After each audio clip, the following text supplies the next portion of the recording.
नमो नमः। सर्वत्र संस्कृतम चैनल में आपका स्वागत है। कारक प्रकरण में इसके पिछले वाले वीडियो में कर्ता, कर्म और करण के बारे में हम लोग विस्तृत रूप से जानकारी प्राप्त कर लिए उदाहरण सहित। अब हम लोग आगे बढ़ेंगे। इसके पहले मैं आप लोगों को एक बात बताना चाहता हूं। संस्कृतम अग्रतः अस्तु, संस्कृतम अस्तु पृष्ठतः, संस्कृतम सर्वतः अस्तु, सर्वत्र संस्कृतम मध्येव साम्यहम्। अर्थात संस्कृत चारों तरफ है और इसके लिए कारक के सूत्रों का हम अध्ययन कर रहे हैं। तो आए हम लोग आगे के बचे हुए कारक के विषय में विचार करें। अब इसके बाद कर्ता के बाद कर्म हम लोग पढ़े, उसके बाद करण पढ़े।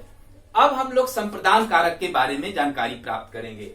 आप जानते हैं संप्रदान कारक के बारे में, कर्मणा यमाभिप्रति संप्रदानम, संप्रदाने चतुर्थी।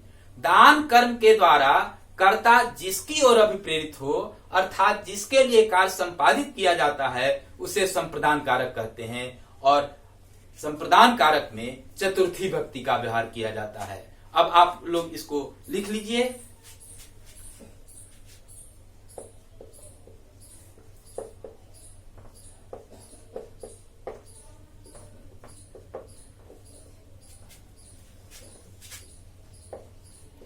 संप्रदान कारक हो गया। चौथा आपका ये भेद है और इसके सूत्र है कर्मणा यम भी प्रति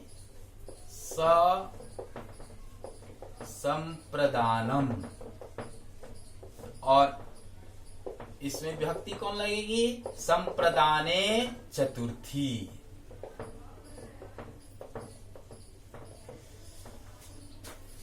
अब इसका हिंदी भी आप लोग लिख लीजिए। यह संस्कृत का सूत्र है। दान कर्म के द्वारा कर्ता जिसकी ओर अभिप्रेरित होता है,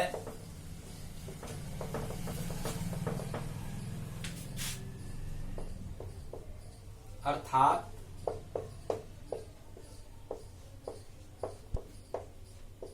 जिसके लिए कार्य संपादित करता है,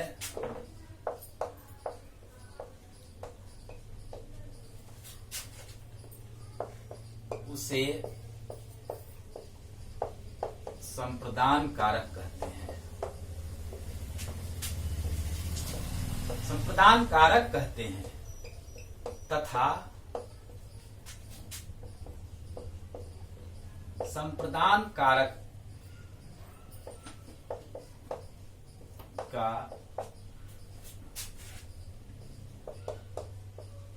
बोध कराने के लिए चतुर्थी भक्ति का व्यवहार किया जाता है।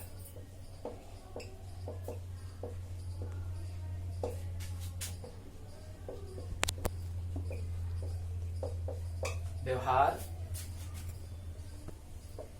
किया जाता है। यथा बहुत जरूरी है। उदाहरण यदि नहीं देंगे तो आपका यह पूरा नहीं होगा। इसलिए आप ध्यान दीजिए। विभा किरणाय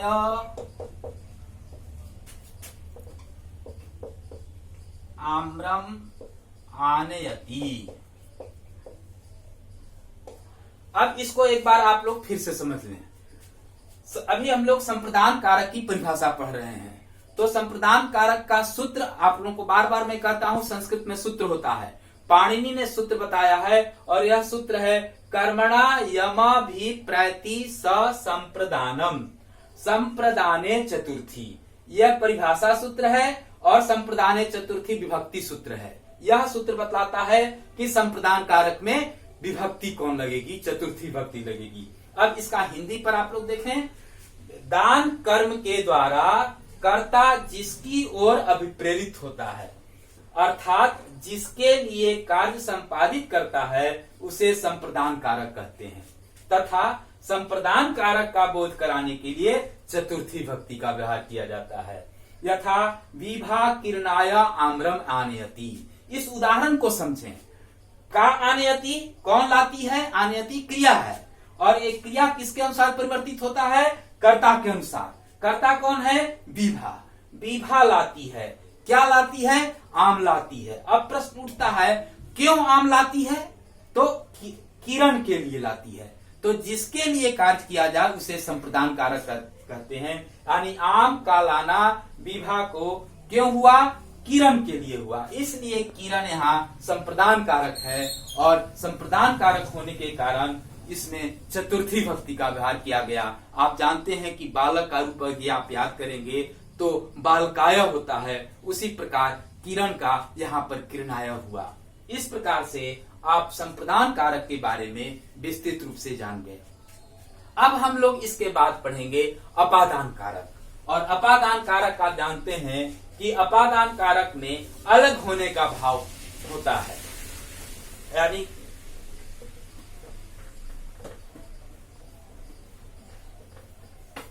इसको आप लोग पहले समझ लें अपादान कारक, उसके बाद फिर पुनः आप लोग लिखेंगे। कहा गया है ध्रुवम अपाय अपादानम, अर्थात स्थिर वस्तु से किसी वस्तु के अलग होने का भाव हो तो उसे अपादान कारक कहते हैं। और अपादान कारक में पंचमी भक्ति का व्यवहार किया जाता है। अच्छा, एक चीज बताइए, पंचमी भक्ति किस सूत्र से हुआ? अपादाने पंचमी। उसी प्रकार जैसे संप्रदाने चतुर्थी हुआ, उसी प्रकार अपादाने पंचमी। अब आप लोग इसको लिखें। पांचवा है अपादान कारक।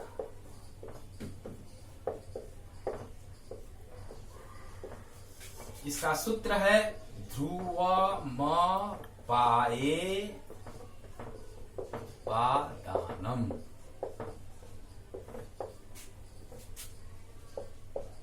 अपादाने पंचमी। इसको देखिए, तोड़िए तो इसको। आप जानते हैं ध्रुवम जोड़ अपायः जोड़ अपादानम। ध्रुवम माने होता है स्थिर, ध्रुव माने स्थिर होता है, और अपाय माने अलग होना, अलग, और अपादान। आप लोग एक श्लोक पढ़े होंगे, यो ध्रुवाणी परित्यज्य अधुर्वाणी निसेवते ध्रुवाणी तस्य नश्यन्ति अधुर्वम नष्ट में वही। ध्रुव माने जो निश्चित को छोड़कर अनिश्चित का सेवन करता है उसका निश्चित भी नष्ट हो जाता है, और अनिश्चित तो नष्ट है ही। अर्थात इस श्लोक के माध्यम से मैं यह बतलाया स्थिर माने ना, ध्रुवम माने स्थिर होता है। अब इसी परिभाषा के आधार पर, इसी सूत्र के आधार पर आप हिंदी में लिख सकते हैं, स्थिर वस्तु से वस्तु या व्यक्ति, स्थिर वस्तु या व्यक्ति से किसी वस्तु या व्यक्ति के अलग होने का भाव हो तो स्थिर वस्तु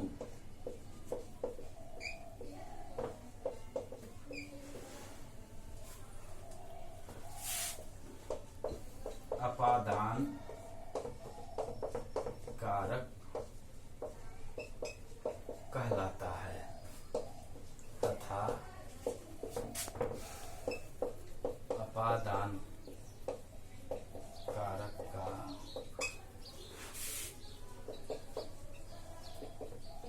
बोध कराने के लिए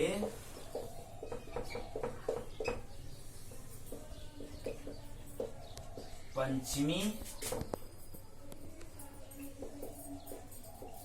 विभक्ति का व्यवहार किया जाता है। यथा वृक्षात् पत्राणि पतन्ति। पुनः आप लोग एक बार देख लीजिए और अपादान कारक के बारे में अच्छे ढंग से समझ जाइए। अपादान कारक कहता है ध्रुवमापाये पादानम अपादाने पंचमी। इस न ध्रुवम जोड़ अपायः जोड़ अपादानम।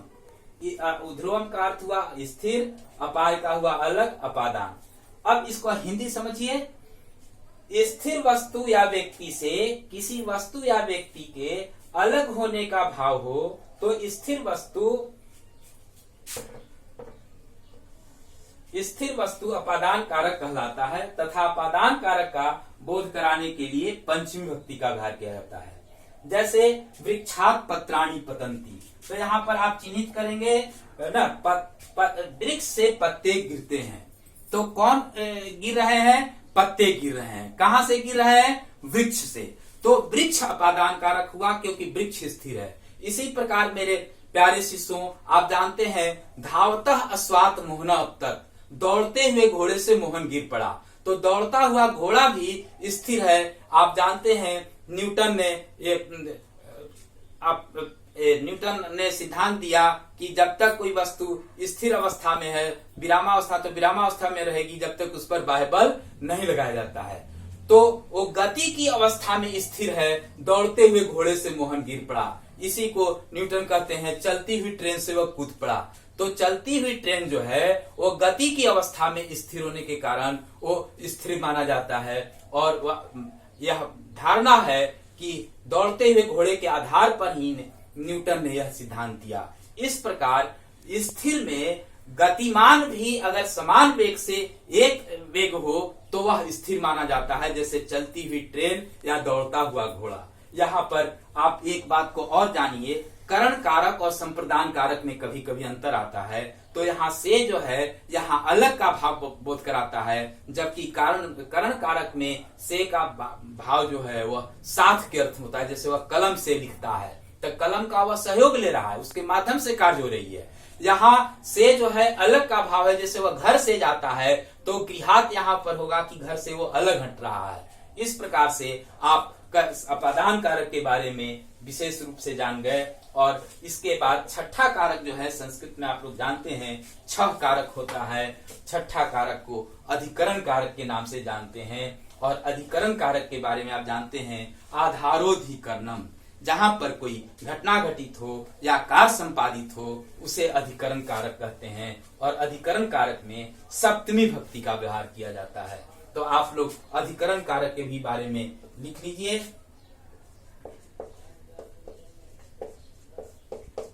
अधिकरण कारक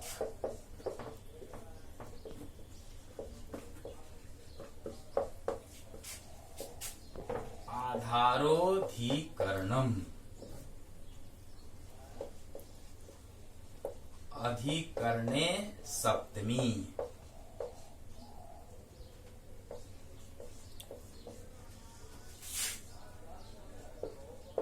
जहां पर घटना घटित हो या कार्य संपादित हो उसे अधिकरण कारक कहते हैं तथा अधिकरण कारक का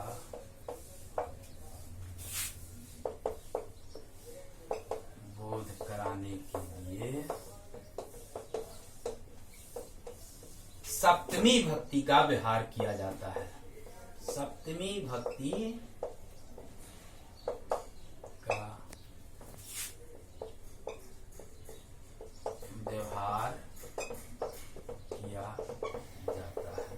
आधार को अधिकरण, आधार मतलब बेस, जहां पर कोई कार्य होता है उसको अधिकरण कार्य कहते हैं। यथा वने मयूरा नृत्यन्ति। तो अब इसको एक बात पुनः आप लोग समझें। कहता है अधिकरण कारक आधारोधिकरणम, आधारः अधिकरणम, अधिकरणे सप्तमी। यहाँ पर आप देखिए, जहां पर घटना घटित हो या कार्य संपादित हो उसे अधिकरण कारक कहते हैं, तथा अधिकरण कारक का बोध कराने के लिए सप्तमी भक्ति का व्यवहार किया जाता है। यथा वने मयूरा नृत्यंती, वन में मोर नाचते हैं, तो मोर को नाचने का आधार क्या है, कहां पर मोर नाच रहे हैं, तो वन में नाच रहे हैं। इसी प्रकार विद्यालय महाविद्यालय वयम पठामः, हम लोग महाविद्यालय में पढ़ते हैं। इस प्रकार से जहां पर कार्य किया जाता है उसको अधिकरण कहते हैं और अधिकरण में सप्तमी भक्ति होती है। इस प्रकार कर्ता, कर्म, करण, संप्रदान, अपादान, अधिकरण ये 6 कारक आपके समाप्त हो गए। लेकिन आप जानते हैं अनुवाद में षष्ठी भक्ति का व्यवहार किया जाता है, तो षष्ठी संस्कृत में कारक नहीं है, संबंध कारक नहीं है, परंतु अनुवाद तो हम बनाते हैं। इसलिए एक चीज आप और जान जाइए न, षष्ठी से तात्पर्य कि जो संस्कृत में कारक नहीं हो। शेष किसे कहते हैं आप लोग जानते हैं, जो बचा हुआ अर्थात जो 6 कारक नहीं है उसके बाद जो हो गया उसको हम शेष कारक कहते हैं और उसमें षष्ठी भक्ति का व्यवहार किया जाता है। इसको आप डायरेक्ट लिख दिए न, शेष कारक में अर्थात संस्कृत में जो कारक न हो उसका बोध कराने के लिए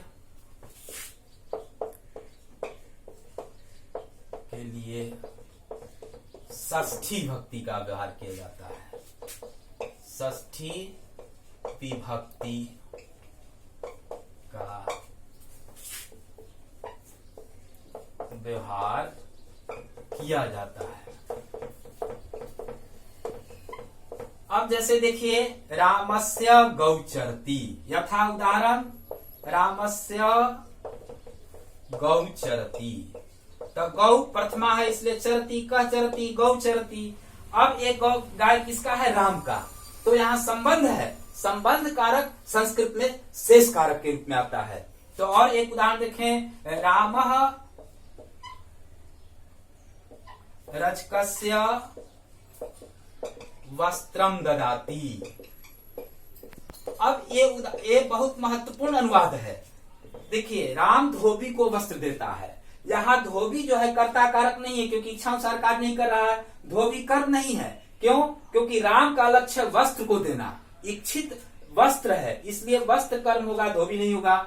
धोबी कर्म कारक भी नहीं है, क्यों? क्योंकि इसके माध्यम से वस्त्र नहीं दिया जा रहा है। धोबी अपादान कारक भी नहीं है क्योंकि अलग का भाव नहीं है। संप्रदान कारक तो है ही नहीं क्योंकि धोबी के लिए हम वस्त्र नहीं दे रहे हैं, और धोबी अधिकरण कारक भी नहीं है। इस प्रकार धोबी संस्कृत में कोई कारक नहीं है, इसलिए षष्ठी से इसमें षष्ठी भक्ति का व्यवहार किया गया। और इस प्रकार से आप देखें कि संबंध कारक, आप जानते हैं संबोधन में प्रथमा विभक्ति है, जानते हैं संबोधन भी संस्कृत में कारक नहीं है, संबोधने प्रथमा से उसमें प्रथमा विभक्ति का व्यवहार किया जाता है।